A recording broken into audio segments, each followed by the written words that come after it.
Today on the Ancestral Findings Podcast, the 1830 US Federal Census is a unique snapshot in time, showing us what the country and our relatives looked like at that one moment in time. Despite not recording the names of every family member, only heads of households, it still provides some truly valuable genealogical information.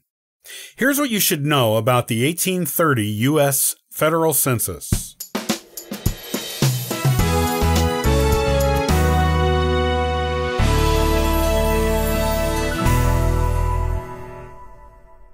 The 1830 U.S. Federal Census was the fifth one conducted by the U.S. government. It began being enumerated on June 1, 1830. Unlike earlier censuses, which experienced a significant loss of records over the centuries, the 1830 U.S. Federal Census is only missing records from a few counties. These missing counties are all in Massachusetts, Maryland, and Mississippi. This means that this census will be of great genealogical value to most researchers who are doing American genealogy. Like the four censuses that came before it, the 1830 U.S. Federal Census only records the names of heads of households. Beginning genealogists should not take this to mean that the census is of no use to them. There are other columns besides names on the census, each of which can provide valuable genealogical information, not only on the named head of household, but on the unnamed individual members of a household, and of individual families as a whole. It can even provide important information on neighborhoods and counties that can be of use to any person conducting American genealogical research. This census showed that the population of the United States in 1830 was almost 13 million. Of these 13 million, a little over 2 million were slaves. Grant County, West Virginia, served as the center of population for the country at this time. This was the first U.S. census that recorded any individual city having a population of more than 200,000, and in this case it was New York City. The following questions were asked on the 1830 U.S. Federal Census. The names of the head of the household. The address of the enumerated dwelling place.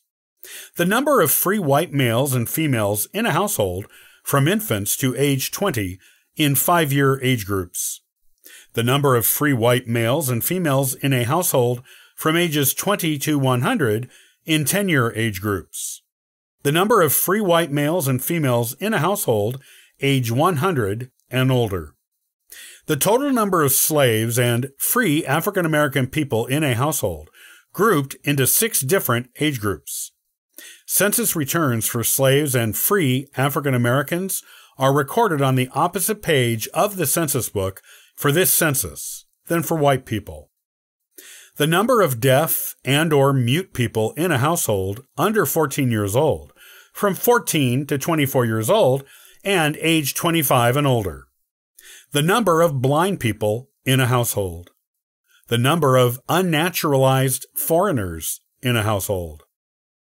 Using this information, genealogists doing American genealogical research can discover the following things about their American ancestors in 1830. Identify where an ancestor lived. Distinguish the family of one's ancestors from other nearby ones with the same or similar names.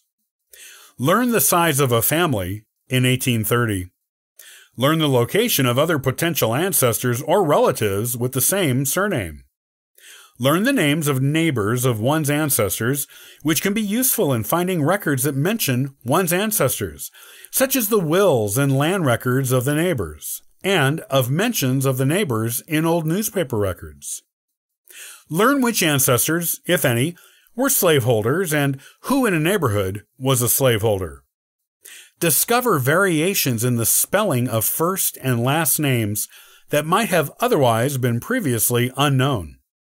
These alternate spellings can help identify these ancestors in other records, including later censuses. Learn the names of free African American men who were heads of their households. Learn the age groups of slaves held by slaveholders. Learn the length of residency of immigrants to the United States, as the naturalization column sometimes records it, but not always. This information can be used to help find immigration and naturalization papers for that ancestor.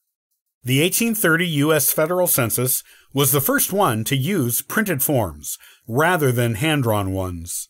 This made it easier for census enumerators to record information while in the field, and also made it easier for tabulators to record and summarize the information provided in those forms. Age groups are broken into smaller groups in this census than in previous ones, which can assist in identifying wives and children who are not named.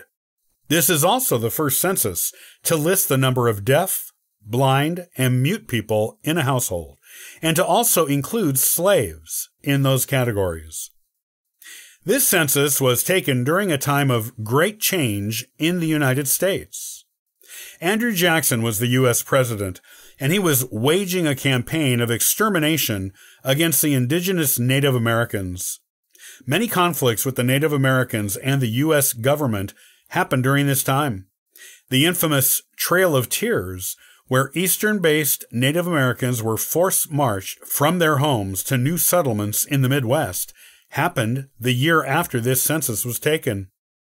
The territory of the United States was also expanding, with explorations going into areas of the Louisiana Purchase from 2 decades prior, and people beginning to settle these areas in earnest.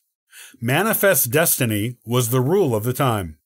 Parts of the United States that had previously been inaccessible or difficult to reach were now easily visited with the coming of the railroad to the country. It began being expanded farther and farther west, making migration a much simpler process for those with the means to use it, and bringing supplies to remote areas became easier as well.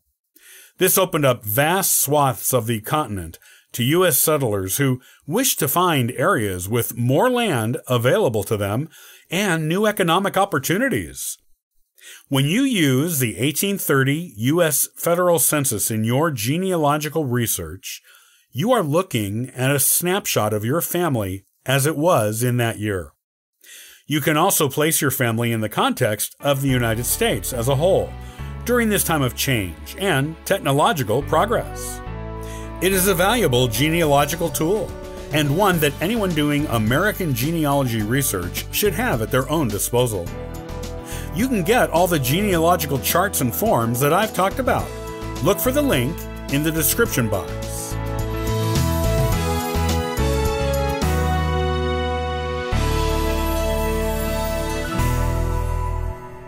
Hey, thanks for joining me today on the Ancestral Findings Podcast.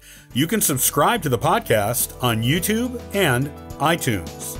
And also check out ancestralfindings.com for free genealogy lookups, ebooks, and weekly giveaways. Happy searching!